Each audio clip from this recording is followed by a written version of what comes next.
Bom dia a todos.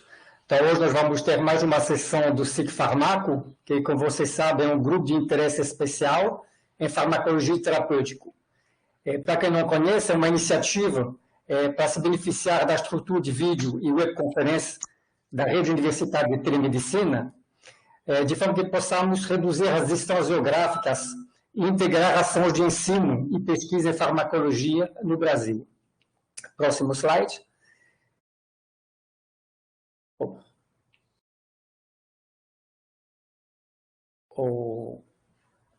Cláudia, você consegue passar? Eu passei, você não. Tá bom. Então, como vocês podem ver nesse mapa, nós já temos 54 instituições participantes. Algumas se iniciaram ainda no tempo da rede física, né? E começando com os 4 grupos, vamos dizer, criadores desse SIC Farmaco, né? Na Unifesp, a Maria Cristina Velar e a Roseli Godinho. Na UFAL, o Paulo Guedini. Na UFAL, o Emiliano Barreto. Na Universidade Federal de Goiás, o Paulo Guedini. E o mesmo na UFRJ. E depois, com o acesso remoto, né, nós conseguimos, então, incorporar um maior número de instituições. Vocês podem ver, então, que conseguimos uma boa capilaridade. Próximo slide.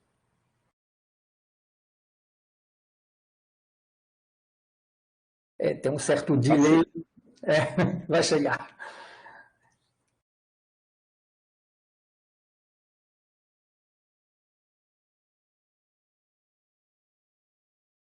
Ok, então nós pedimos que todos fiquem com o microfone desligado, tá? Somente ligar se tiver uma manifestação no final. As perguntas, prioritariamente, são feitas pelo chat e no final da apresentação, então, nós temos uma longa sessão de perguntas para o professor Cláudio. Próximo. Acho que é o arquivo pesado que faz uma certa demora. No final da sessão, esse slide vai ser reapresentado. É muito importante que todos registrem a sua presença no endereço aqui marcado ou através do QR Code e que vocês, então, possam marcar presença, porque isso é fundamental para que nosso grupo possa se manter, se beneficiando da rede RUT. O número 68475 será a senha a vocês colocar. Nós lembraremos disso no final da sessão. Essa presença tem que ser feita hoje, até meia-noite, tá? Próximo slide.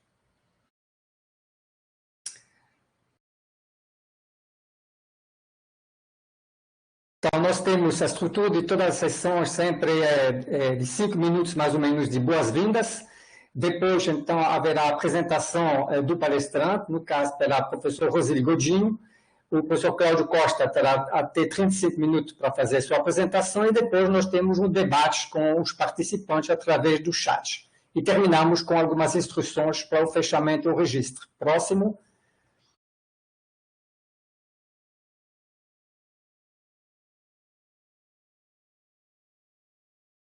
Então, acho que, Roseli, você já pode, então, fazer a apresentação, né, do professor Cláudio Costa e iniciar, então, a sessão de hoje. Obrigada a todos pela atenção. Obrigada, François. Então, vou apresentar aqui o professor Cláudio Miguel da Costa Neto, é um prazer recebê-lo aqui. Ele é biólogo formado pela Federal de São Carlos e concluiu o doutorado na Escola Paulista de Medicina pelo programa de Biologia Molecular em 1998, sob orientação do professor Antônio Paiva. E já naquela época ele estudava os receptores acoplados à proteína G, no caso os receptores de angiotensina, que eu vi que ele vai falar bastante coisa sobre ele. Gostaria de falar que naquela época, junto com o Dr. Paiva, e lembrar também a participação do Laércio de Oliveira, o professor Laércio de Oliveira, ele publicou vários trabalhos, incluindo uma revisão bastante extensa sobre os receptores de angiotensina, em 2007, no Physiological Review, uma revista que tem um índice de impacto de 25,6 hoje. Em 2003, ele se tornou professor do Departamento de Bioquímica e Imunologia na Faculdade de Medicina de Ribeirão Preto e obteve a sua livre docência pela instituição em 2010. E lá no Departamento de Bioquímica e Imunologia, ele coordenou o programa de pós-graduação em Bioquímica, foi chefe de departamento e entre 2010 e 2012, ele se tornou professor visitante do Collège de France, em Paris, e ele participa de uma rede muito extensa de colaboradores, tanto nacionais como internacionais, que são pesquisadores que são também líderes na área de sinalização de GPCR, incluindo o Dr. Michel Bouvier, da Universidade de Montreal, e em colaboração com ele, eles publicaram recentemente um trabalho agora no PNAS, que ele vai até comentar alguma coisa sobre isso.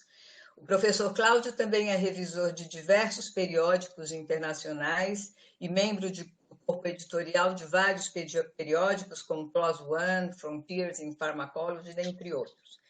E o Dr. Cláudio publicou mais de 100 trabalhos em revistas indexadas, tendo mais de 2.700 citações e um índice de H de 28. Agora, depois da consolidação da carreira acadêmica, um laboratório de primeira linha de GPCR aqui na Faculdade de Medicina de Ribeirão Preto, no lugar onde ele formou vários mestres e doutores, ele está acrescentando uma nova etapa no seu histórico.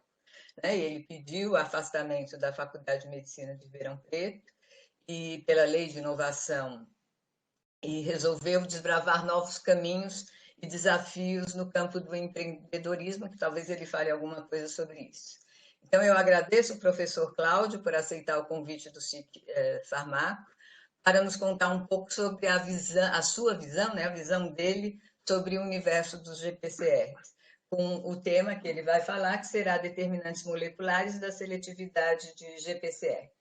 Então, passo agora a palavra para o professor Cláudio e agradeço novamente o aceite do nosso convite.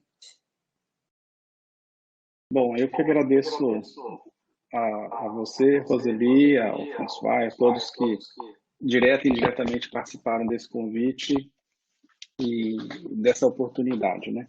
Um pouco difícil achar o tempo, peço desculpas por ter sido, antes mesmo na palestra, um palestrante bem chato, né? Tem consciência disso, mas é o que é possível mas queria dizer que é um prazer estar aqui.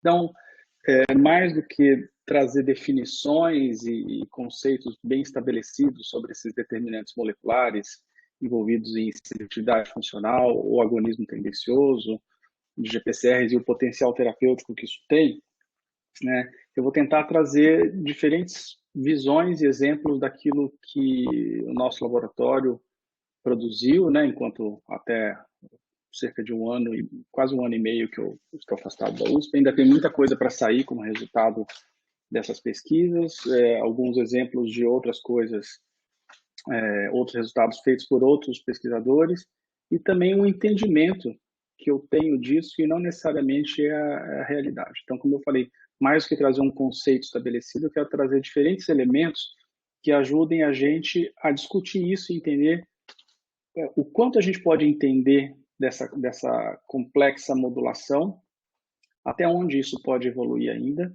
e independente do entendimento dessa complexidade toda, o quanto a gente consegue enxergar dessa figura para poder extrair benefícios. Então, é mais ou menos a minha visão, é mais ou menos como um quebra-cabeça, sabe? Que quebra-cabeça de 1.000, 5.000 peças, que às vezes você, muito antes de ter todas as peças encaixadas, e você não precisa entender como as peças se encaixam, mas às vezes tendo uma visão geral desse padrão, você consegue enxergar e discernir qual que é a figura que está lá, e se isso for possível, você consegue delinear algumas aplicações para isso, inclusive, né, nesse caso aqui nosso, de potencial terapêutico.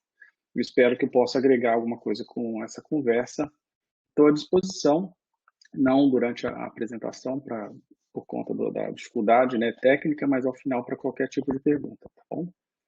E com relação à parte de empreendedorismo, tudo, eu vou deixar para as perguntas, porque eu acho que é mais apropriado nessa palestra. Então, muito bem. Então, o título é esse e a gente precisa, claro, que explicar o título, o que são os GPCRs, o que é seletividade funcional. Eu não vou entrar na diferença de seletividade funcional e porque é mais entendimento de conceito, mas eu vou considerar como princípio do fenômeno, né, como idênticos ou semelhantes.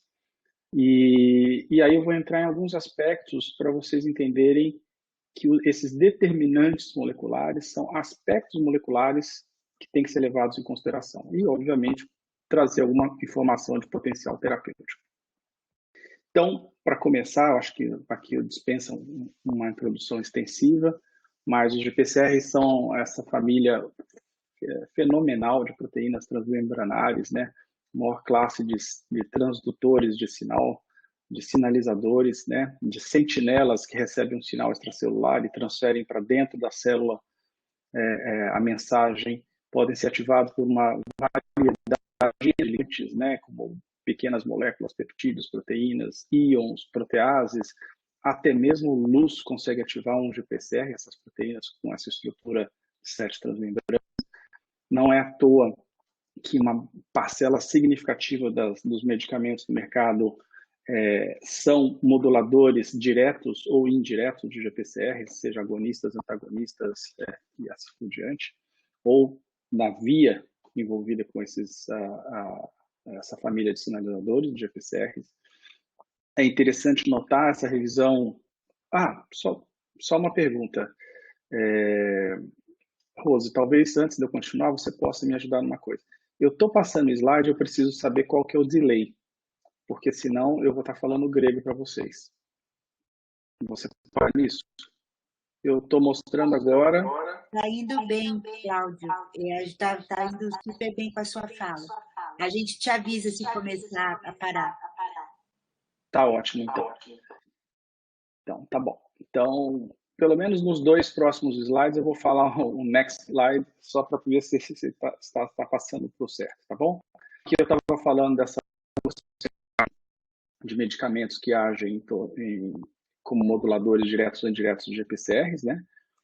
Mas que eles ainda são, passei o próximo slide, a classe principal de alvos terapêuticos em pesquisa. Essa é uma revisão antiga, já de 10 anos atrás, mas um pouco mais recentemente, o mesmo grupo de pesquisa publicou uma outra revisão que traz mais granularidade, mais textura em termos de informação dos GPCRs como alvo terapêutico, né? Não vou entrar em detalhes aqui, mas eles separam por tipo de GPCRs, por famílias, subfamílias, mecanismo de ação,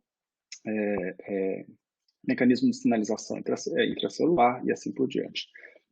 E essa mesma revisão traz um mapa interessante dentre as diferentes subfamílias de GPCRs, quais são os programas que já têm medicamento bem definido, bem estabelecido, e outros que estão ainda na parte de trials, né? Então, você tem aqui algumas subfamílias que já estão com os alvos bem estabelecidos, que são esses marcados em vermelho.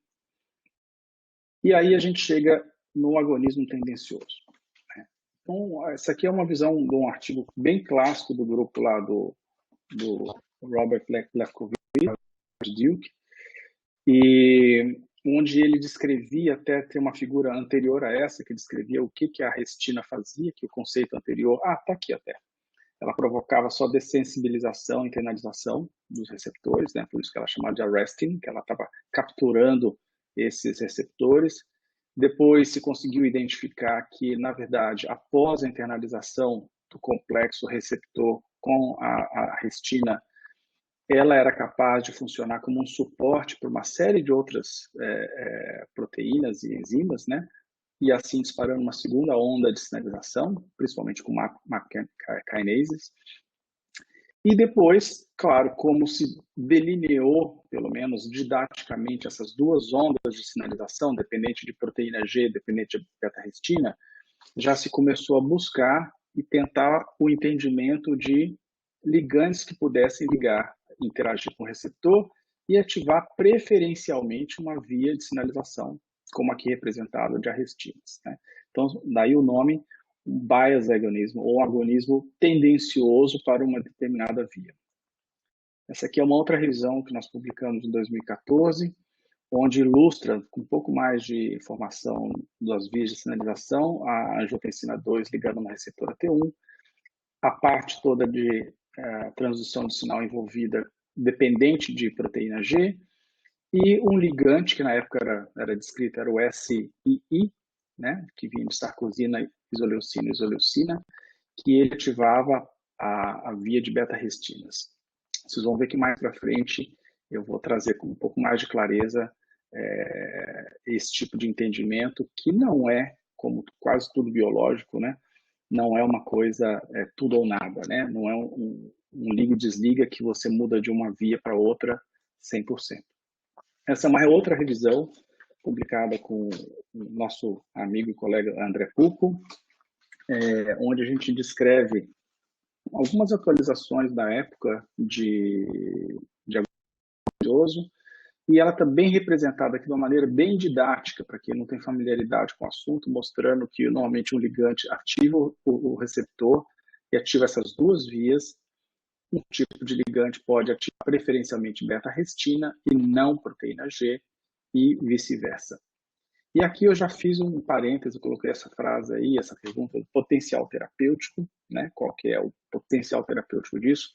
Quando isso começou a ser menos 10 anos atrás, com os ligantes, né? Não o fenômeno, mas os ligantes de agonismo com propriedade de agonistas tendenciosos,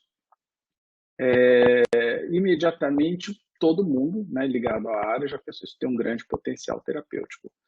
E embora em 2012 o Lefkowitz e o Brian Kubielka receberam o prêmio Nobel em GPCRs por conta de outros aspectos, o Brian por conta da parte estrutural, né, conseguiu fazer a cristalografia do receptor na forma ativa, e o Lefkowitz pelo complexo ternário, tudo, todo mundo sabe que a euforia do momento no Lefkowitz era a descrição de agonismo bias, e que isso acabou simplesmente batendo martelo no prêmio Nobel, que era quase 7 anos, né? Mas o que pouca gente sabe, antes de receber o prêmio Nobel, o Lefkowitz já era um cofundador de uma empresa chamada Trevena, né, que trabalha exatamente com ligantes, com medicamentos bias. Então, esse era o jargão deles, né? Bias Ligands, Better Drugs. E eles tinham principalmente 2 programas na época. Esse slide até não está muito atualizado, vocês estão vendo aqui. Que era com receptor de angiotensina, né, para insuficiência cardíaca, e receptores opioides para dor, né. Então, eles tinham um pipeline bastante extensivo, você vê que aqui são só receptores opioides, né, o Mi e o Delta, em fases clínicas até avançadas, e eles chegaram a fazer uma fase clínica para o receptor, para o ligante, para o receptor AT1, que é esse aqui, ó, TRV027, e acabou, não teve nenhum problema em relação à segurança e análise de toxicidade, nenhum problema, mas não atingiu os endpoints definidos no desenvolvimento clínico. Então, eles estão fazendo uma realocação disso. Faz tempo que eu não acompanho, né? Eu estou até afastado mentalmente das coisas mais acadêmicas, já tem 1 ano e meio. Mas, se eu não me engano, os últimos envolvimentos dele têm sido até com direcionamento desse ligante para pacientes com Covid, que tem um outro racional por trás disso. Mas, enfim, então tem um potencial sim, e posso adiantar para vocês que isso não é só na Trevena, tem várias empresas, inclusive que eu já tive reuniões e tudo, por conta do aspecto acadêmico, de empreendedorismo, no mundo inteiro, na Alemanha, na França, no Canadá, nos Estados Unidos tem algumas que trabalham com agonismo tendencioso, não exclusivamente como a Trevena, mas como um foco importante do entendimento do mecanismo de ação dessas drogas. E eu acho que aquela euforia inicial, essa é minha visão pessoal, ela passou um pouco, porque quando você se descobriu o agonismo tendencioso, a visão, vamos colocar assim, simplista e até um pouco naive, né, foi o seguinte: antes nós tínhamos seletividade por receptores, era uma grande coisa, né? eu quero um ligante seletivo para o receptor do tipo tal, subtipo X. E agora a gente vai poder definir um ligante seletivo não só para o receptor ou para o subtipo de receptor, mas também para a via de sinalização.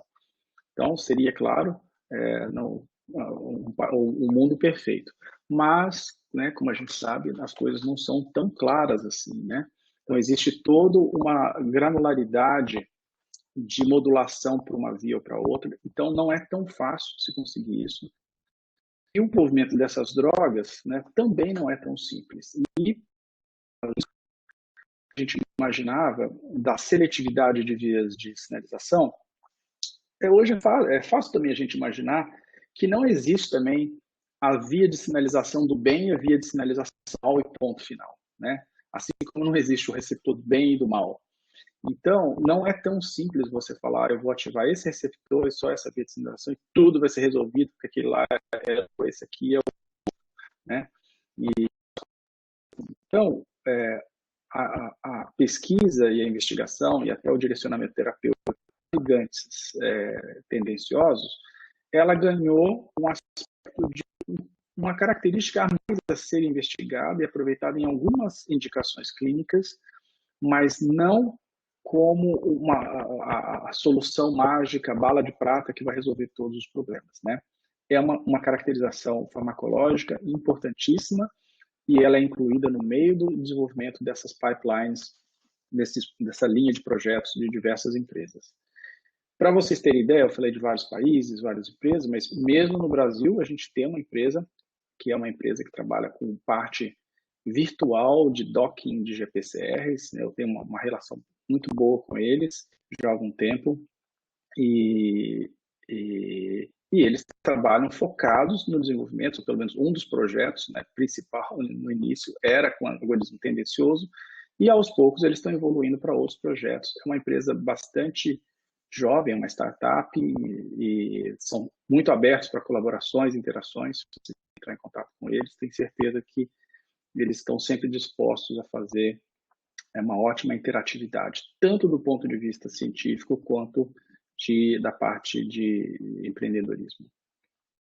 Aí um pouco mais da granularidade sobre eles, porque eles trabalham com uma parte computacional muito forte, depois identificam estruturas estabilizadas por ligantes a esses receptores, e depois eles partem para uma síntese química por encomenda, né? Eles não têm a parte química dentro da empresa, mas eles fazem encomenda das drogas e fazem parte para uma validação experimental. Bem, de volta ao agonismo tendencioso, como eu falei, não é black and white, não é um switch, né, que você liga e desliga e você muda da sinalização A para B, ou G para B, para ficar mais próximo da analogia, né, de proteína G para beta-restina. Mas o que a gente pode observar, como muito bem descrito nessa revisão nossa com o André, ou do André com a gente, você pode ter uma reversão de potência, né? Como você pode ter num determinado ligante, né? Você pode ter num determinado sistema ou receptor, você pode ter um agonista A com um perfil de maior potência e isso você pode inverter. Então, aqui a gente está colocando um agonista B trocando por agonista A, né? Então, você pode imaginar um receptor com algum tipo de diferença, mas um sistema diferente que eu também vou mostrar um pouco mais em detalhes para frente. Mas, ao mesmo tempo, vocês podem já imaginar que diferentes ligantes no mesmo receptor pode gerar esse tipo de troca de perfil com reversão de potência e reversão de eficácia. Resumindo, o que eu estou querendo dizer com isso? Que não é só black and white, não é só proteína G ou beta-restina, você pode ter uma diferença, né, uma alteração de potência e eficácia que se reflete numa tendência a ativar mais uma via ou outra via. Bom, e aí eu coloco alguns dados experimentais do laboratório, lá na USP em Ribeirão Preto. Claro que eu não vou entrar em detalhe em nenhuma dessas curvas, né? Isso é só para ilustrar visualmente, né, a distância, essas peças do quebra-cabeça, mostrando que nós sintetizamos centenas de compostos com variações estruturais para abordar isso, né, em vários receptores diferentes. Esse aí é um deles. Então, vocês podem ver que no canto superior esquerdo temos ligantes desenhados e sintetizados que não têm nenhuma afinidade pelo receptor, não liga, né? Outros que vão ganhando um pouco de afinidade, outros que têm média afinidade, até ligantes que têm uma super afinidade, né? Então, ganharam mais ou menos 2 ordens de magnitude em termos de afinidade pelo receptor, saindo mais ou menos ali de nanomolar para 0,1 ou 0,01 nanomolar, né? É menos 11,001. E não só em termos de afinidade, mas nós avaliamos todos esses ligantes, por exemplo, com relação ao binding, ativação de proteína GQ, ativação de proteína GI e beta-restina 2.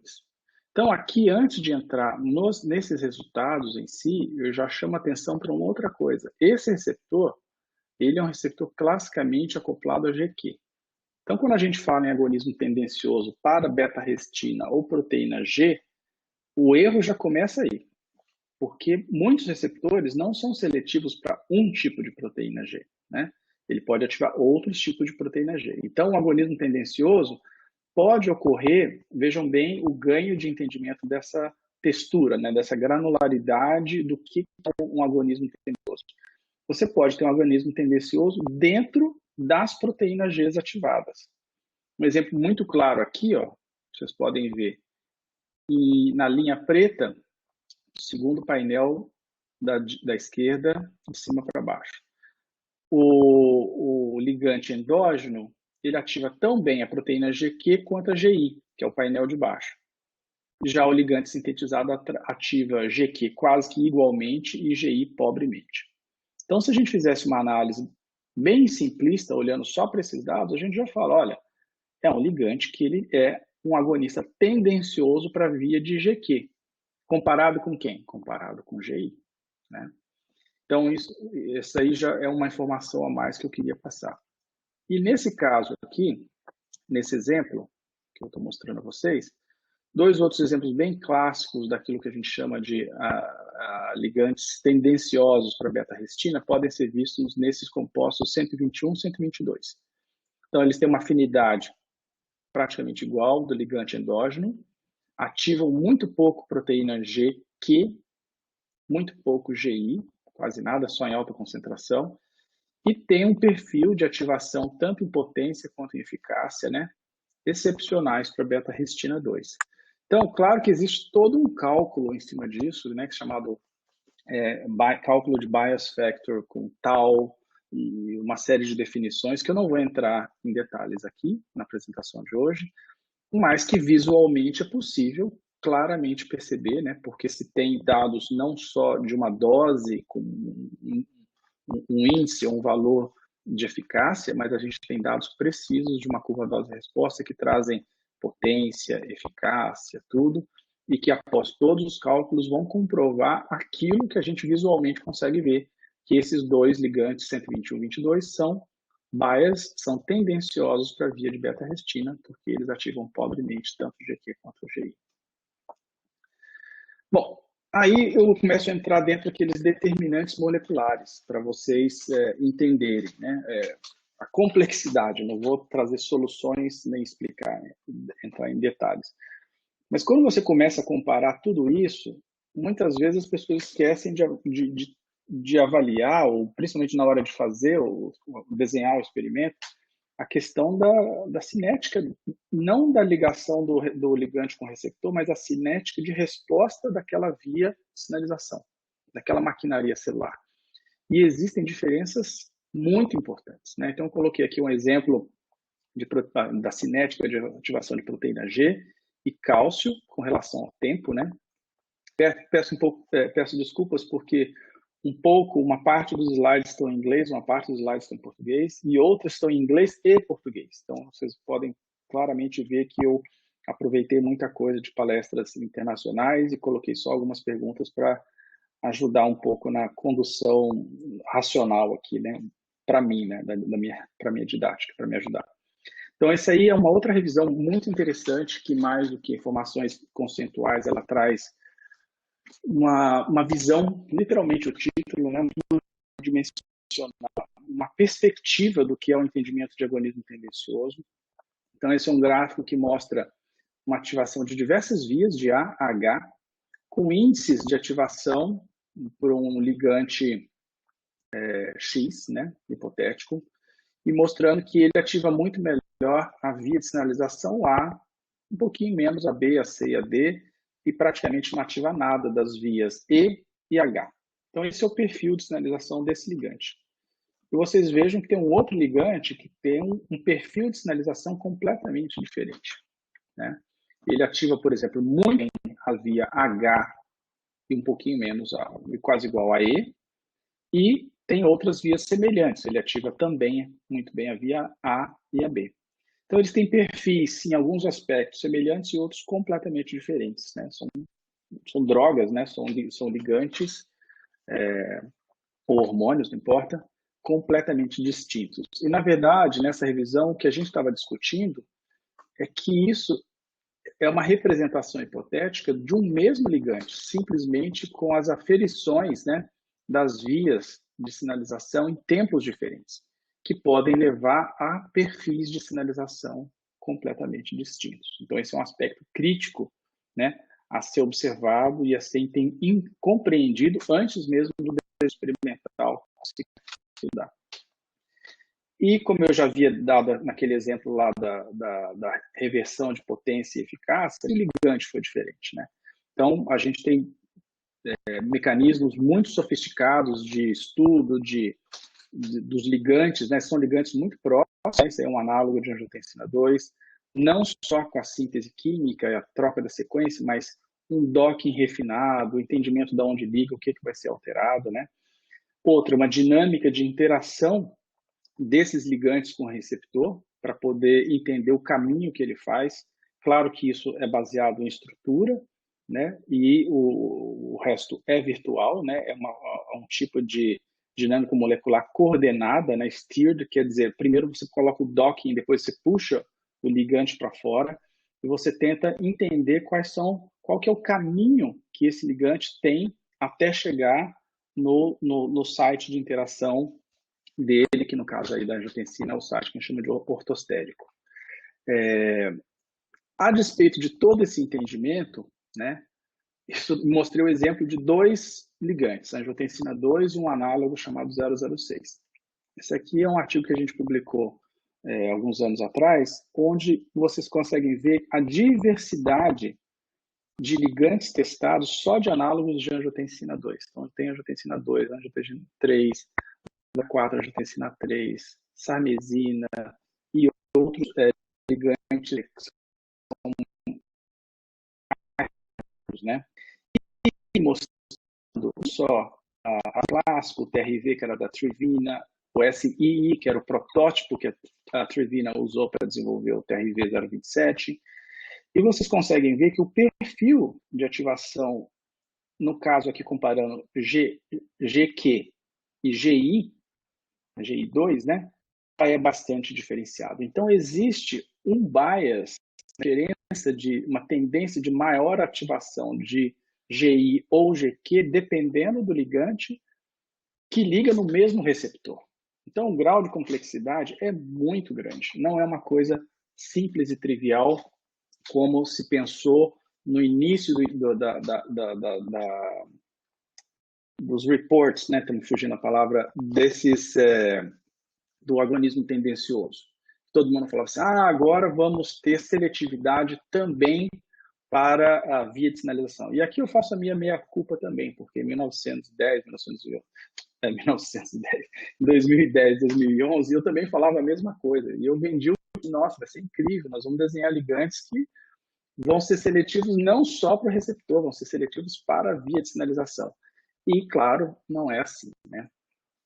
Bom, aqui é só complementando isso aí para mostrar a diversidade, né? Ali eu estava comparando GQ com GI, aqui GI, aqui GI2, GI3, beta-restina 2, e assim a gente tem toda uma granularidade de diferenças de maior ou menor eficácia e potência desses ligantes no mesmo receptor em diferentes vias de sinalização.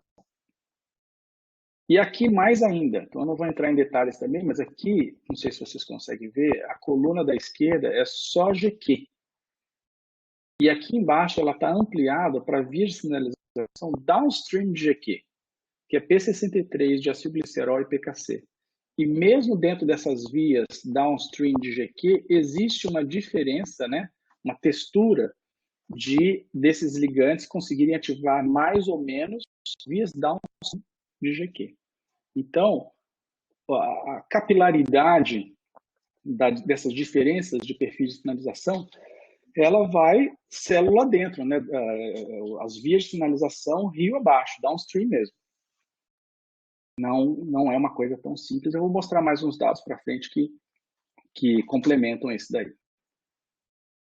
Muito bem. E se os receptores forem diferentes, como também já havia mencionado antes, né? Então, nesse mesmo artigo, a gente testou, a ativação por diferentes ligantes em diferentes mutantes, tanto descritos na literatura, como com relevância fisiológica, quanto outros que já sabíamos que poderiam impactar a sinalização. Aqui, não vou entrar em detalhes também, aqui você consegue ver que foi normalizado para o receptor selvagem, ativando igualmente todas as vias, porque é a referência. Depois a gente tem toda uma textura, mutações que induzem quase nada de alteração e outras que induzem uma alteração dramática no perfil de sinalização do receptor AT1, nesse caso mutado, para diferentes de sinalização. Outro artigo que saiu agora, no final do ano passado, de uma ex-aluna, da Sara, ela descreveu nessas duas mutações que são envolvidas em fibrilação atrial, né, como que é a diferença de perfil de sinalização, de uma maneira bem objetiva, aqui mostrando binding similar, ativação, liberação de cálcio similar e recrutamento de beta-restina 2 bastante prejudicada para um dos mutantes, né? E depois disso a gente mostrou de novo com essa questão do entendimento downstream, que isso não é só na beta-restina, não é só um efeito inicial em MAP kinase, mostrando aqui com ERK1/2, mas a gente fez toda uma análise proteômica para mostrar, perdão, aqui ele não é proteômica, de phosphokinase profiler, uma análise de fosforilação, no perfil de fosforilação de diferentes quinases. Então, essa diferença, essa granularidade, ela se permeia downstream nas vias de sinalização. E se o sistema for diferente? Então, o sistema, o que eu entendo como sistema? Você tem o mesmo ligante, o mesmo receptor, mas esse receptor uma hora está presente num cardiomiócito, uma hora está presente, tocou meu alarme aqui de 30 minutos, uma hora está presente em macrófagos, uma hora está presente numa célula epitelial. Isso pode alterar? Claro que pode alterar. Você tem uma quantidade de efetores, né, de maquinaria de transdução do sinal que é diferente. Então, isso pode impactar sim. Nível de colesterol na membrana pode impactar também, claro. Isso vai mudar toda a dinâmica membranar, isso pode alterar todo o processo de sinalização, que envolve também endocitose, como eu vou falar daqui a pouco. Essa diferença dos métodos, né, é um artigo bastante interessante do François, que eu não vou entrar em detalhes aqui, mas ele mostra claramente como que a diferença de métodos utilizado para abordar e caracterizar, né, ligantes pode levar a um entendimento ou a uma definição de um perfil farmacológico diferenciado ou diferente, dependendo do método e do sistema utilizado para se fazer essa avaliação. Vale a pena a leitura. Esse aqui é um pedacinho um pedaço do abstract dessa revisão que eu publiquei com o Lucas e o Michel Bouvier no Molecular Pharmacology. E aqui dentro dos vários itens que a gente elenca, número 3 é a diferente cinética de interação dos ligantes nos receptores, que vai permitir que esses receptores, né, tendo um tempo de residência maior ou menor do ligante nele, vai estabilizar esse receptor numa conformação diferente. E qual que é a relevância disso? Ora, se o receptor ele fica na conformação A mais tempo, ele dá mais tempo de proteínas efetoras parceiras conseguirem interagir com aquela estrutura. Se ele fica em tempo muito curto, claro que ele ficou estabilizado numa conformação que quando as proteínas efetoras forem interagir, ele já alterou a conformação, não interage mais. Isso era um entendimento que a gente tinha de maneira muito teórica, né? E até nesse mesmo artigo a gente descreve como de conformação, rigidez, por exemplo, ligante interagindo com receptor numa conformação de proteína G ativa. Esse era o entendimento clássico. E no nosso entendimento, essa conformação ativa de proteína G são diferentes conformações. É como se imaginasse uma mão, né? E falasse assim, essa mão segura uma bola. Essa segura uma bola de tênis, essa aqui não consegue segurar uma bola de basquete. Essa aqui segura uma bola de basquete, mas também segura uma bola de handball, né?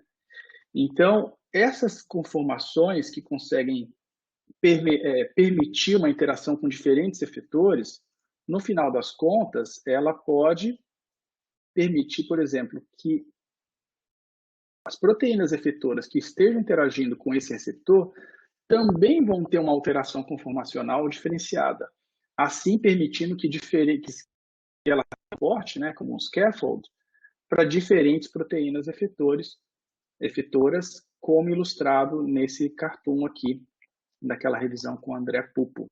Então, você tem a beta-arrestina interagindo com o receptor, que tem uma diferente conformação, porque interagiu com diferentes ligantes, e ela também vai servir como scaffold para diferentes proteínas. Bom, com relação àquele efeito downstream, esse é um paper mais antigo, 5, 6 anos atrás, que a gente publicou mostrando que se a gente comparasse dois ligantes que naquela época eram descritos apenas como bias para a restina, né? Esse não ativa a proteína G, é só bias para a restina. E a gente foi investigar se isso era carregado, se esse carimbo bias era carregado downstream. E a gente viu que não, que quando você faz de novo aquela análise profiler de quinase, você conseguia ver uma textura, uma variação bastante diversificada, embora os dois ativavam diferentes sets, né, grupos de quinases, quando analisado de uma maneira mais downstream. E aqui eu coloquei, né, só para concluir de uma maneira mais, dizendo que pode ficar ainda mais complicado? Sim, sempre pode. Então, tudo isso que a gente imaginava como uma tendência proteína G versus beta-restina, eu mostrei para vocês que pode ser vários tipos de proteína G, pode ter outras proteínas, depende do tempo, você pode ter um organismo tendencioso para envolvido com outros fatores que interfiram com o sistema, né? E pode ter um organismo tendencioso para outros, por exemplo, ligantes que usam e nesse caso que as zonas de Brett, né? Que após a endocitose você tem sinalização de proteína GQ em endossomos independente do receptor. E para os ligantes esse perfil vai ser diferente. Isso leva à analisação de GQ que consegue ser independente do receptor ativada em alguns endossomos. Esse aqui é só um videozinho que mostra em tempo real, porque é fantástico, é uma medida de ativação por Brett do receptor AT1 em tempo real. Você vê uma formação, né,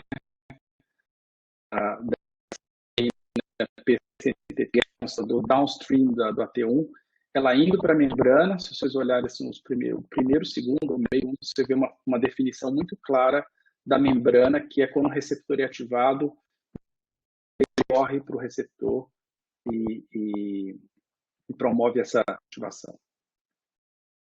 Para ter dois exemplos de agonismo tendencioso endógeno, para vocês verem que é uma coisa que também não foi descoberta e inventada. Onde eu ensino 1,7, que é um ligante clássico do receptor MAS, ele também liga no receptor AT1. Tem uma afinidade menor, mas ele claramente não ativa nem GQ, nem GI.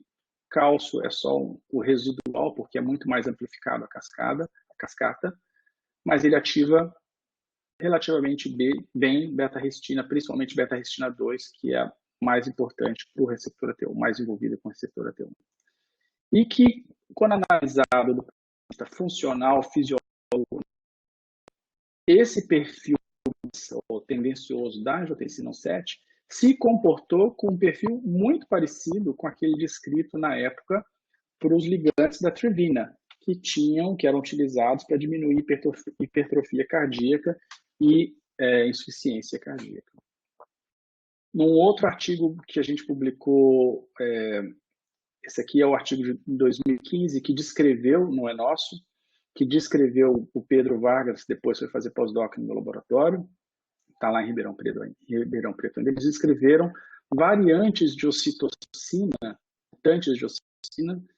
que por acaso, veja bem, por acaso, entre aspas, foram identificados em famílias de macacos com alto potencial afetivo, vamos colocar assim, né? Cuidado com os filhos, carinhosos, amorosos, etc, etc. Bem, qual que era o objetivo naquele momento? Eles nos procuraram para tentar entender esse tanto de ocitocina, desses macaquinhos, se eles tinham um perfil de sinalização diferenciada. E o que a gente fez? A gente fez toda a caracterização, né, ativação, não só da proteína GQ, que é a clássica para eles, mas também de proteína G1, G2, G3, que poderia ter um perfil de ativação. E vocês podem ver que todos eles têm um perfil bem parecido, né? Mas quando a gente eles tiveram um recrutamento bastante diferenciado, né? Isso a gente fez também, esse aqui é o resumo, isso a gente fez também para o receptor de vasopressina, onde esses ligantes também interagem, mas o mais interessante na época uma consciência chamada CAX, que ele é um marcador que prende, né? É um marcador, agora me fugiu, ele é um pedaço do oncogene que ele é prenilado e ele fica preso na membrana celular. E a gente conseguiu seguir em tempo real o processo de internalização do receptor. Então a gente mostrou o quê? Que a ocitocina levava a uma internalização do receptor, né?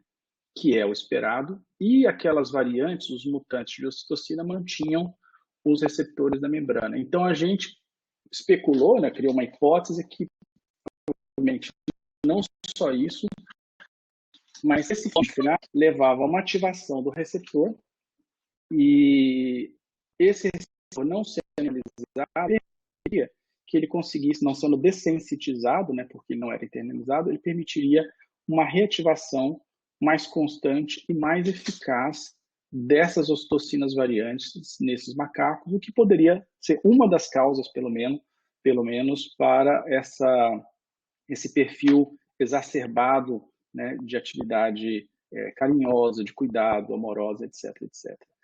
Por fim, nós fizemos uma aplicação intranasal dessas variantes e a gente conseguiu mostrar que eles realmente respondiam com uma maneira muito mais potencializada em termos de cuidado parental, que é uma das características desses macaquinhos. Bem, concluir, então, isso parece, de novo, a gente está voltando àquilo que é o potencial terapêutico, parece só uma história muito curiosa, muito bonita, né, do macaco que cuida dos filhinhos, que é amoroso, tudo, do entendimento mecanístico, né, dessas ocitocinas variantes, mas se vocês pensarem no potencial terapêutico, a ocitocina é usada para uma série de coisas, né, além da função clássica, né, tem estudos em depressão, tem estudos em autismo, tem estudos em síndrome de Prader-Willi e assim por diante. Então, vocês podem imaginar que existe potencial terapêutico? Sim, independente de toda a complexidade de entendimento dessas vias de sinalização, se mais GI, GQ, se vai ser mais levar ativação de GQ no endossomo ou não, questão temporal ou não, esse é o entendimento da complexidade, da perfeição do encaixe de cada peça nesse quebra-cabeça gigante. Mas se a gente conseguir olhar essa figura de que está no caso da ocitocina, pode fazer no fenômeno em si extrair informações importantes. Por exemplo, se a ocitocina tem todos esses essas potenciais aplicações, usar uma ocitocina que promova menos internalização e favoreça, né, uma ativação de vias GQ implicadas nesses fenômenos, nessas respostas fisiológicas com maior potência, eficácia e ou duração, isso pode sim ter uma relevância terapêutica independente do entendimento da complexidade dos mecanismos de ação. Bom, é isso. Espero que eu tenha conseguido, acho que passei um pouquinho do tempo, mas que eu tenha conseguido passar uma boa mensagem, não em termos de entendimento, mas em termos de dividir, né, o conhecimento, dividir o entendimento da complexidade dessa área. E queria só falar que hoje não tem, né, nenhum aluno mais, mas o laboratório é um laboratório que sempre foi de excelência, sempre prezei pela excelência em absolutamente tudo que eu fiz. E eu acho que mais do que paper publicado aqui, ou número de papers, ou índice H, né, que, claro, é ótimo ver as coisas evoluindo, mas para mim o mais importante é ver todos esses ex-alunos, e tem vários outros que não estão listados aí, bem alocados, bem encaixados em diversos lugares, né? Tem vários alunos que estão aqui no Brasil, outros estão espalhados pelo mundo. Vários deles foram alunos do Michel Bouvier, referência, do Lefkowitz, do... agora me fugiu o nome do outro colega lá de San Diego, do Sylvie Gutking, que antes era do NIH. Então, para mim, do Ulf Lerner, na Suécia, é um prazer imenso para mim. Então, queria agradecer de novo pelo convite. Obrigado, Rose, pela insistência e pela paciência. E estou à disposição para perguntas. Obrigada, Cláudio. Foi uma apresentação muito, muito interessante e também, com certeza, nós vamos pensar, sair dessa apresentação e pensar por muito tempo em toda essa complexidade, né? Então, aqui no chat a gente tem várias pessoas parabenizando a você e a sua apresentação, o trabalho. A Valéria Cristina Sandrin, ela está dando os parabéns e dizendo que admira muito o seu trabalho, e ela tem uma dúvida, aí você destrincha depois para a gente. Porque ela fala, naquele trabalho da Sara, as mutações foram definidas baseadas naquelas que são encontradas em pacientes com fibrilação atrial. Além disso, se você puder dar uma dica por onde iniciar os estudos neste campo, qual seria? Focar nos receptores, nas vias, nos ligantes? Aí agradece. Uma coisa de cada vez, né? Está com um pouquinho de eco, Rose. Eu vou desligar. Aquelas mutações foram descritas num estudo anterior, que é até citado no trabalho, claro, que numa análise populacional, eles identificaram que um grupo de pacientes, né, ou da população que tinham aquelas mutações, tinha uma tendência, uma chance maior de ter fibrilação atrial. Nós, quando vimos esse artigo, aliás, foi a Sara que viu, né, o mérito é todo dela, ela falou, Cláudio, vamos investigar as vias de sinalização, porque deve ter alguma coisa diferente, né? E nós fizemos, inclusive, uma mutação a mais para poder entender o aspecto do mecanismo. A gente não só repetiu as mutações encontradas, né, descritas na população. Porque tem mutação simples, mutação dupla, e a gente fez todas as variações possíveis para entender melhor. Agora, obrigado, Valéria, é um prazer, né, saber que você está aí, eu gosto muito de você. Obrigado pela pergunta. Por onde começar? Eu acho que é difícil, né? Porque eu acho que tanto o receptor tem um monte de informação disponível, mas eu acho que eu faria, para quem tem essa capacidade, o Pedro Vargas Pinia, que é esse colaborador, começou no projeto da ocitocina e depois foi fazer pós-doc lá no laboratório, ele é um biólogo geneticista que entende muito de informática, de análise, dessas coisas. Eu acho que o começo ideal é como ele faz, né? Que ele o grupo dele lá do Rio Grande do Sul, inicial.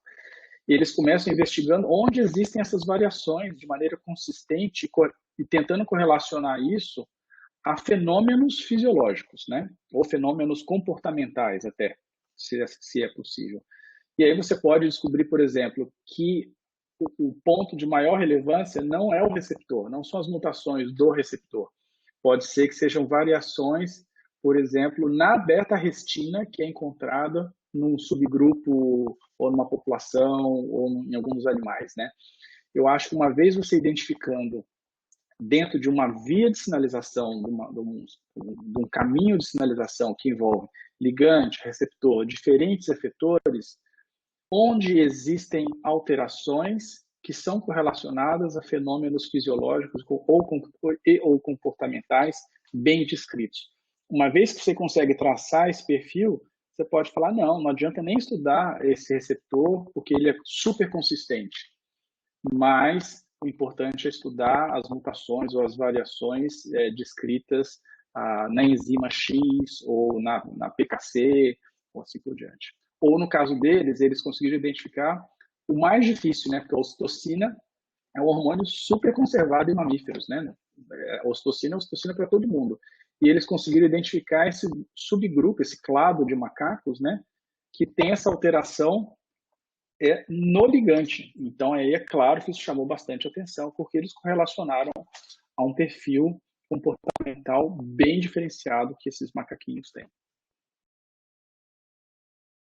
O André Sampaio Puc, seu colaborador aqui, ele coloca: Cláudio, gosto de pensar que agonismo tendencioso, seletividade funcional, não é apenas um fenômeno farmacológico, mas também um fenômeno biológico.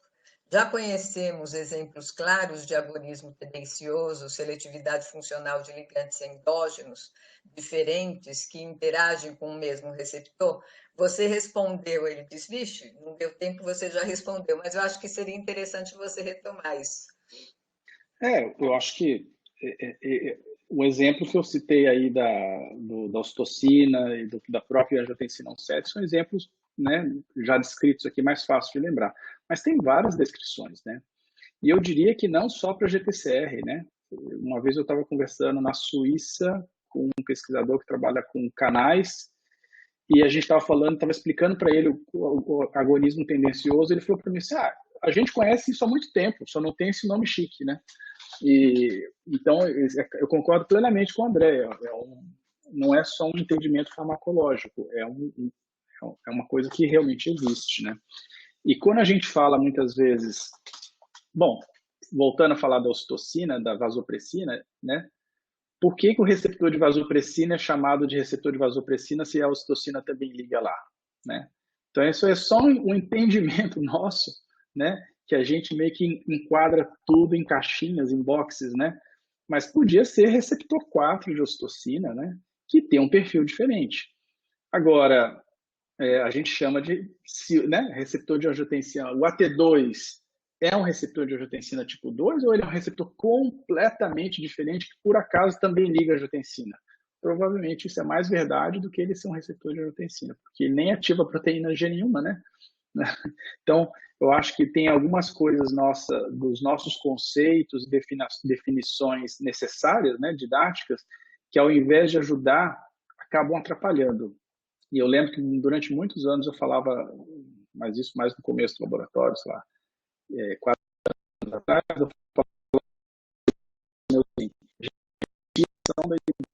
a angiotensina não é só que aumenta a pressão em vasos, né?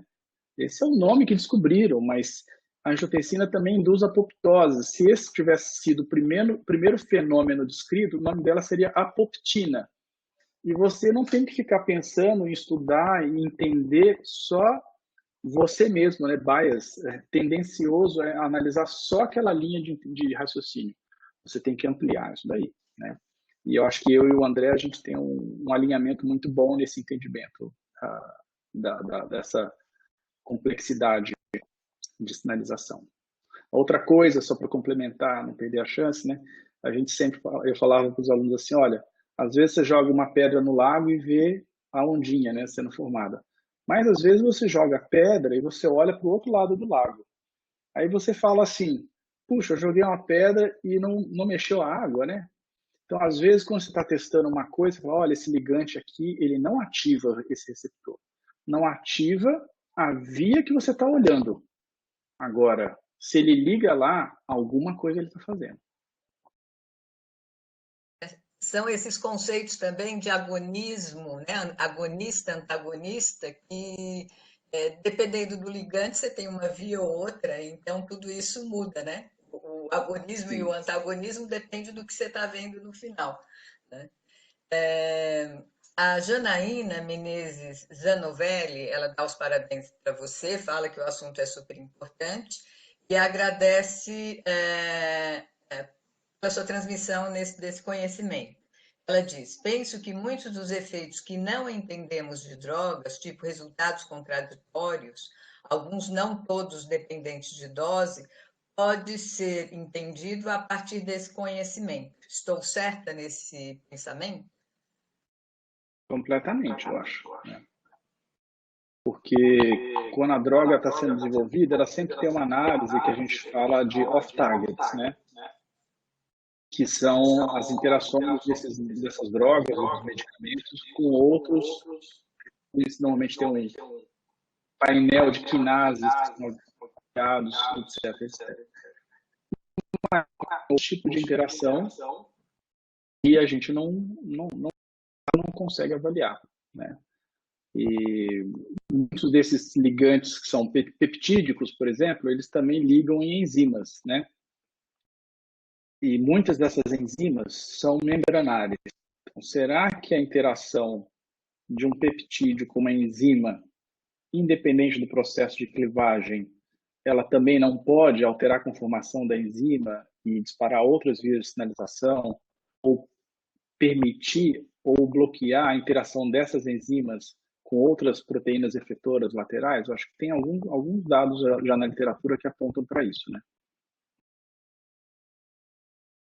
Tem algumas perguntas sobre empreendedorismo, mas eu vou deixar para o final, porque eu vou colocar mais primeiro as outras perguntas, e aí, como tem várias sobre empreendedorismo, a gente vê depois. E aí o François Noel pediu para fazer uma pergunta pessoalmente para você, sobre tempo de residência. Cláudio, adorei a dimensão cinética que você abordou, né, para a seletividade funcional, não somente para o cuidado com o desenho experimental, mas a questão do tempo de residência. Certamente ele ler seu artigo, confesso que não li. Eu queria te perguntar, em termos filosófico, esses novos experimentos sobre a influência do tempo de residência no receptor sobre a seletividade funcional poderia reaviver a teoria de Patton sobre a teoria da rate theory, da importância do Lig-Deslig, mais do que da afinidade, que finalmente foi a teoria do Clark que predominou a teoria de ocupação, né? E aí, segunda pergunta é saber se existe já na literatura alguém que tentou fazer uma correlação entre tempo de residência no receptor e qual seria a via que seria beneficiado por tempo de residência maiores. Puxa, uma pergunta excelente, mas eu não sei assim dizer com clareza se alguém já fez essa correlação e publicou. Eu sei que a gente já discutiu muito isso e o que falo nosso entendimento, que é o nosso do laboratório de discussão. Aliás, acabei de ver que a Sara do laboratório está aqui. É um prazer ter você aqui, Sara, que bom. E com o Michel Bouvier, sobretudo, também com outro colaborador, que no final das contas a gente acabou nunca publicando ainda um paper, mas é um ótimo colega e amigo de discussão, que é o Xavier Deupi, né, na parte mais estrutural. O que a gente imagina é que a ação com os efetores que envolvem formação de complexos mais complexos, né, formação de interações mais complexas, elas exigem um tempo de interação de residência maior. Então, mas é puramente intuitivo, né?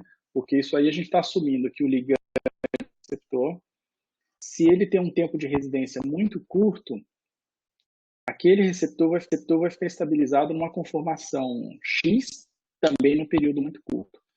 Se essa ela é necessária só para expor uma região do receptor, ou por exemplo, alterar a interação com a proteína G. Talvez isso seja o suficiente, né? Agora, se isso envolve, por exemplo, expor essa interação do ligante, mudar a conformação do receptor, isso vai expor uma alça intracelular do receptor, que vai ser fosforilado por uma GRK, para aí permitir a interação de uma beta-restina. Então, aí você imagina que tem uma complexidade maior, né? Se existe um pré-acoplamento, qualquer alteração já resulta numa resposta, vamos colocar assim, funcional imediata. Se você depende de uma formação de um complexo, de uma fosforilação, para que aí outros efetores possam se engajar e interagir, talvez o tempo de residência seja mais importante. A gente tem um artigo que está até submetido agora do Diego, que é um ex-aluno, ex-pós-doc, falou ex-pós-doc, está ainda no laboratório, mas não sob a minha supervisão mais, né? Que trata exatamente disso, da caracterização de ligantes que eram bem descritos na literatura, com algumas propriedades farmacológicas, e com entendimento, eu diria assim, muito superficial. E quando nós fizemos uma avaliação bem criteriosa, o fenômeno principal que se destacou como responsável por essa característica farmacológica foi o tempo de residência, mais que ativação de via A, B ou C. Não posso entrar em detalhes ainda, porque está submetido e o que eu combinei com ele. François, você tem outra pergunta, você quer fazer? Não, as duas é isso. A filosofia de Rate Theory de Patton vai reviver? Como? Em função disso, do tempo de residência, a teoria de ocupação de Clarke que predomina desde sempre, né? Desde 1920. Mas tinha a Rate Theory de Patton, que dizia que o importante não seria a afinidade, mas seria Lig-Deslig. Será que agora isso pode reviver em função de tudo que você acabou de falar? Eu acho que sim, né? Eu acho que sim. Eu acho que não existe só um fator envolvido, mas eu acho que sim. Obrigado. Muito bom. O Alexandre Justo, ele dá os parabéns para você, comenta que foi uma evolução conceitual e pergunta: você acha que no caso dos novos neurolépticos de terceira geração, que interagem como agonistas parciais em D2, há esse perfil de sinalização, pois existem benefícios terapêuticos claros nesse grupo de neurolépticos? Olha, sendo 100% honesto, né, eu não sei, né, não entendo. E o que eu posso fazer é dividir com você também muito honestamente o meu entendimento intuitivo, né? Mas não tenho conhecimento disso para falar. Eu sei disso ou eu acho aquilo. Seria um erro meu falar isso. Mas assim, eu também acho que é um erro só falar não sei, ponto final. A não ser se realmente é nenhuma, eu falo não sei. Sempre fui assim. Mas nesse caso, o que eu acho é que os agonistas parciais, muitas vezes, eles têm essa vantagem terapêutica, dependendo, claro, do tipo de receptor, das vias de sinalização envolvidas e da indicação clínica que ele está sendo empregado, porque você pode imaginar que ele é agonista parcial, provavelmente na via principal que está sendo avaliado. Mas se o fato de ser um agonista parcial nisso permite, vamos supor, tá? De maneira bem ilustrativa, uma ativação de 50% da eficácia, com uma boa potência, uma via dependente de proteína G, por exemplo, o GS, mas que ele não consegue ativar outras vias ou promove menos internalização, aquilo ali pode ter uma vantagem terapêutica sim. Então ele não é um super agonista para aquela via principal, em compensação, ele não leva a uma série de eventos decorrentes da superativação que são prejudiciais, como dessensitização, depois tem que aumentar a dose, etc. Então, não tenho conhecimento de causa, não sei nem conheço esses medicamentos que você... E né, eu não sou farmacologista, então eu tenho uma boa desculpa.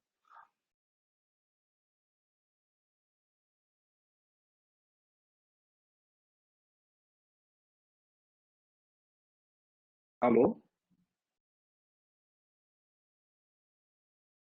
Eu acho que a Rose congelou, Congelou. Cláudio. Ela caiu. É, Eu vou assumir aqui enquanto ela volta. Cláudio, obrigada claro. da apresentação. É que a próxima é a minha pergunta, então Desculpem, aqui. Ah, eu legal, Rose, você perdi voltou. Ok. a conexão. Agora vocês estão me ouvindo? Sim. Assume de volta, Rose. Eu ia Não, pegar a o minha que pergunta. aconteceu? Deixa eu ver aqui. Eu perdi a conexão, mas agora eu estou voltando. Você está me ouvindo, Cláudio? Perfeitamente, Rose. Ouvindo? Seu microfone está fechado. Não, eu estou te ouvindo. Rose, Você está me ouvindo?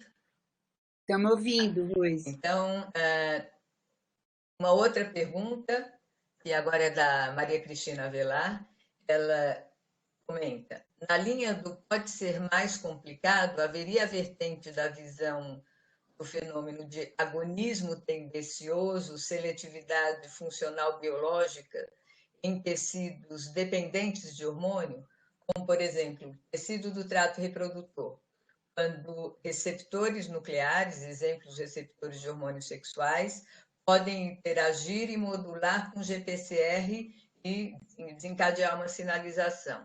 Isso é levado em consideração quando do teste de perfil terapêutico de um composto com seletividade funcional, existem potenciais pontos de efeitos adversos. No final, ela quer. Você entendeu a pergunta, né? Acho que entendi. Seu Se eu microfone responder acho que está algo... desligado.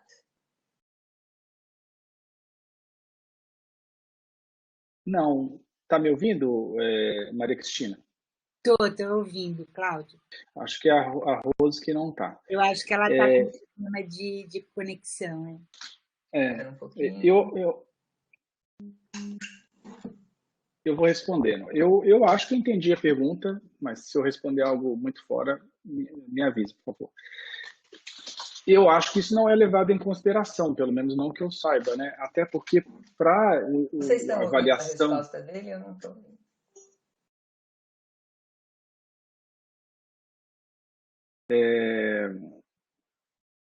Para avaliação desse perfil, né, da caracterização de agonismo tendencioso, ou seletivo, você sempre tem que ter uma referência.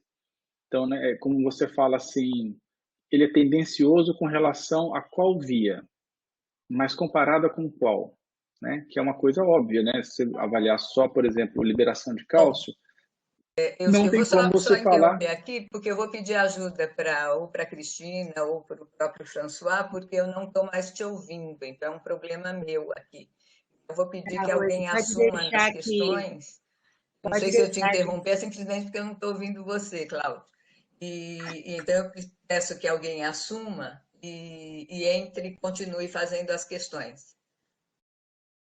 Tá bom. Então, o que eu estava falando, que você sempre tem que ter uma referência, né? Se tiver uma liberação de cálcio ou ativação de proteína GQ, é tendencioso com relação ao quê? Você tem que ter uma outra via que você possa comparar com, e um ligante referência, né? Você tem que ter mais de uma via e você tem que ter um ligante referência. Então, com essa complexidade de fenômenos que podem ter, de interferências e interações com outros sistemas, eu acho que a caracterização de um agonista tendencioso, ela vai muito mais para essa caracterização, vamos colocar assim, de um dado perfil, né, do que avaliar todos os potenciais parceiros ou esse interatoma gigante que pode acontecer e que quais são os tipos, os diferentes interatomas que podem ser gerados dependendo das interações diferentes do ligante, etc. Eu acho que é um trabalho infindável. Não estou falando que não seria interessante, seria até interessante ter esse entendimento, mas eu acho que isso não é levado em consideração no desenvolvimento. Lembrando que o entendimento de mecanismo de ação é um passo muito importante, né? É crítico, eu diria. Mas também lembrando que nós temos várias drogas, vários medicamentos, né, em uso que a gente não tem um conhecimento claro do mecanismo de ação.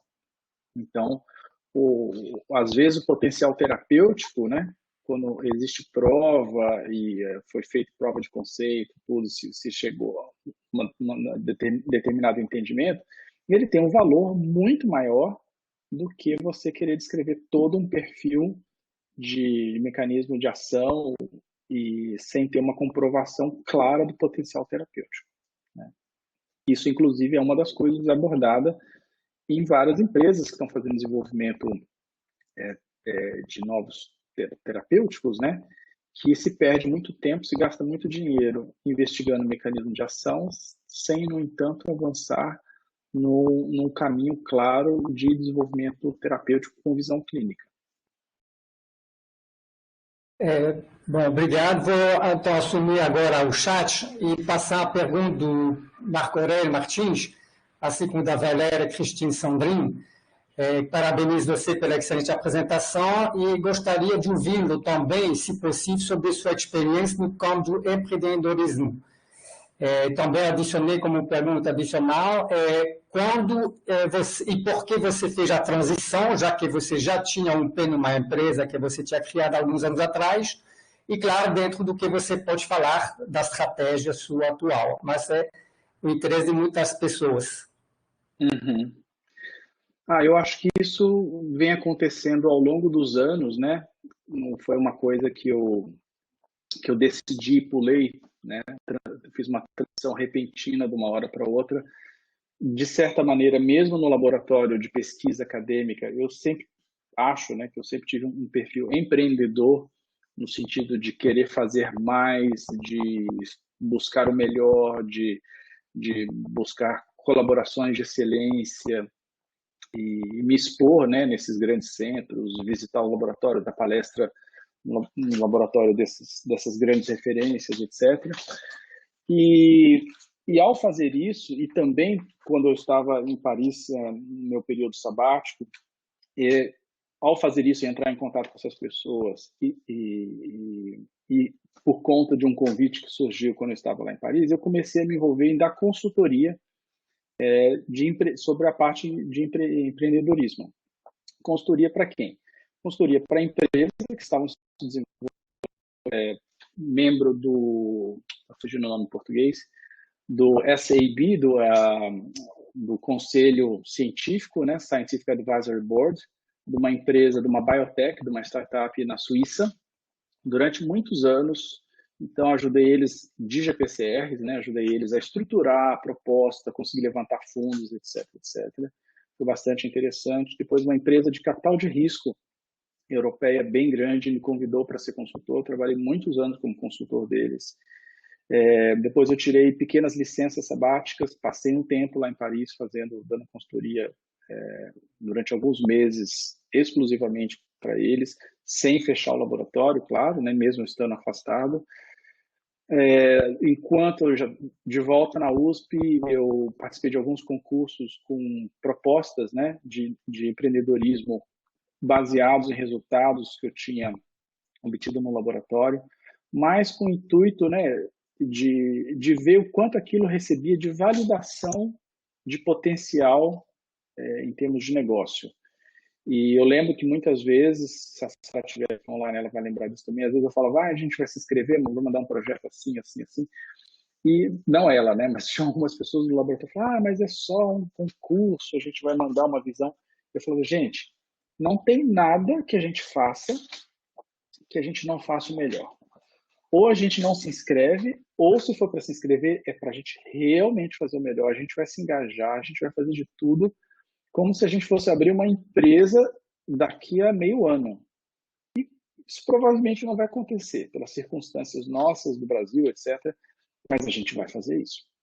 E a gente foi, eu fiz isso com uma proposta em 2000, agora me fugiu quando, 2008, 2009.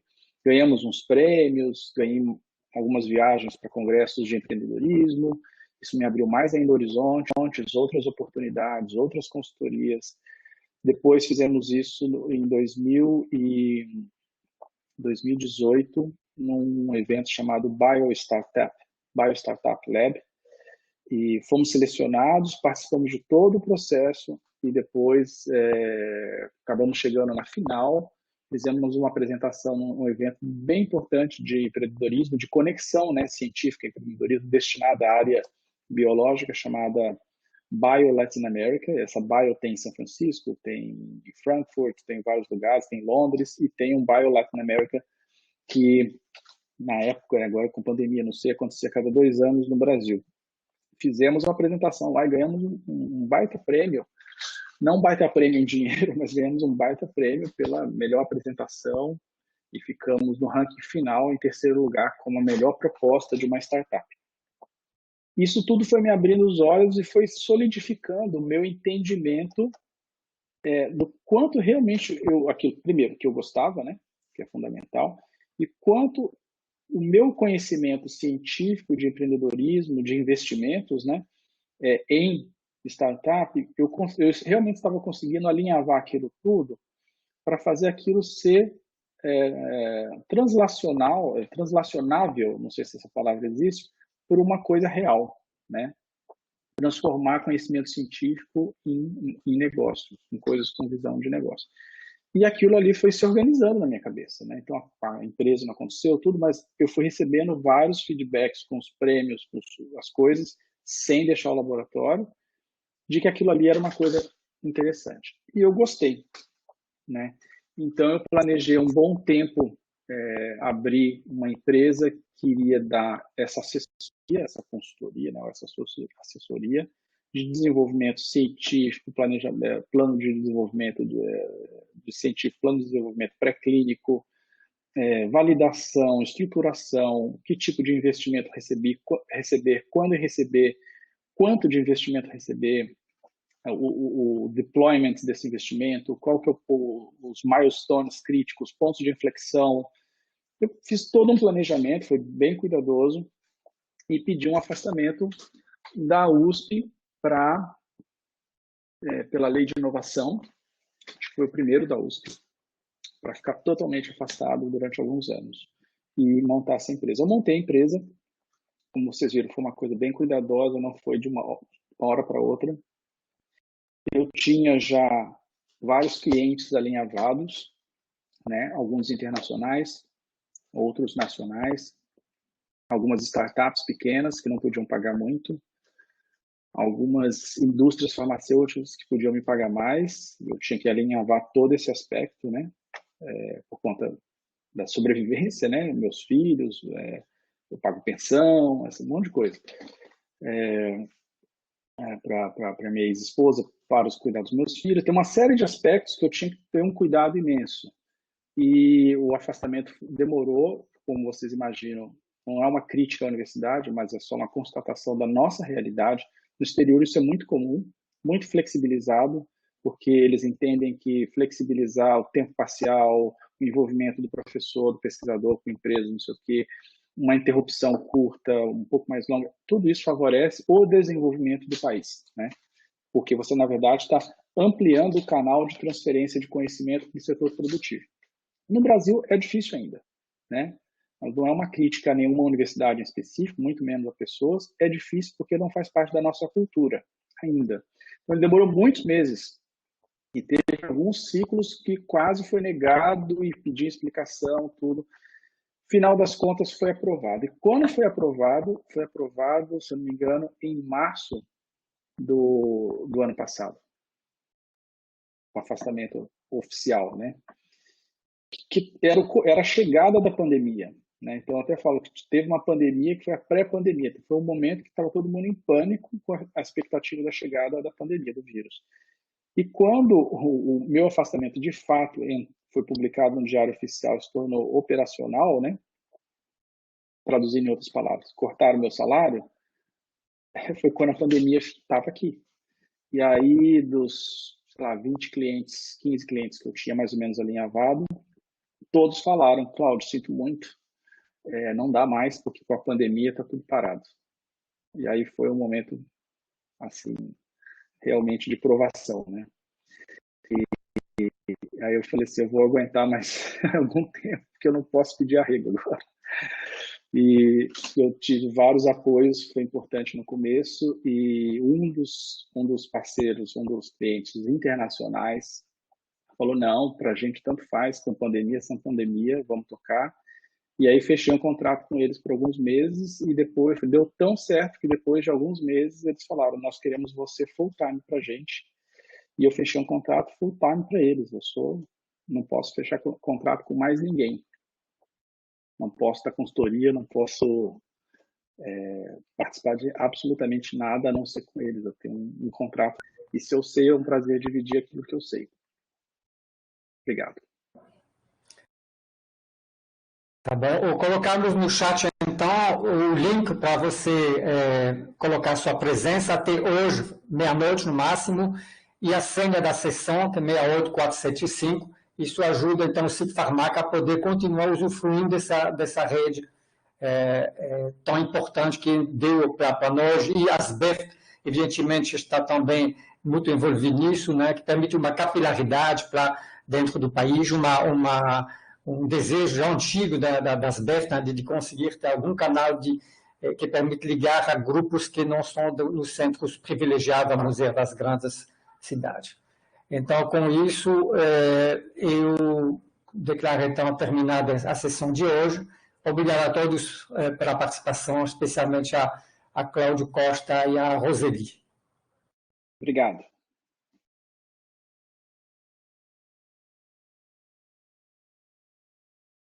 Obrigada, Cláudio. Desculpa aí, a gente passa às vezes por alguns apuros, mas acho que deu tudo certo e sinta-se sempre à vontade de voltar, e porque acho que a gente está aqui num grupo, como o François colocou, né? Então a gente se reúne mensalmente, a gente vai incluir seu nome e vai ser um prazer tê-lo participando quando você puder também, mas foi excelente, obrigada, viu? Eu só queria falar para a Rose, se você para a gravação agora, você parou?